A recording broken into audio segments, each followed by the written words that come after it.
ফাতিহা, সুলতান ও আফরিন তিন ভাই-বোন তাদের বাবার সঙ্গে মেলায় গিয়ে নাগরদোলায় চড়ল।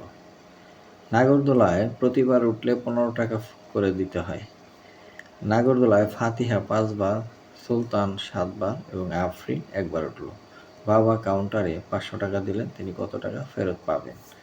তো আমরা এটা প্রথমে গাণিতিক বাক্য করে করতে পারি, আবার লিখেও করতে পারি। আমরা গাণিতিক বাক্যে সংক্ষেপে করতে হলে আমাদের এইভাবে করতে হবে অঙ্কটা। কি যে প্রথমে ৫০০ টাকা সে দোকানদারকে দিছিল, তারপর ফাতিহা উঠছিল ৫ বার, আর সুলতান উঠছিল ৭ বার, আফরিন উঠছে ১ বার। তো প্রতিবারের মূল্যই ১৫ টাকা।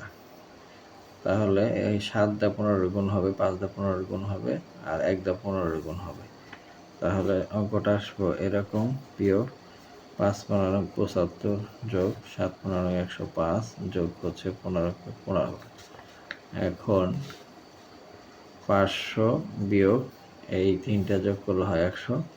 তো ১৯৫ থেকে এটা বিয়োগ দিলে হয় ৩০৫, অর্থাৎ তাকে ৩০৫ টাকা ফেরত দিবে।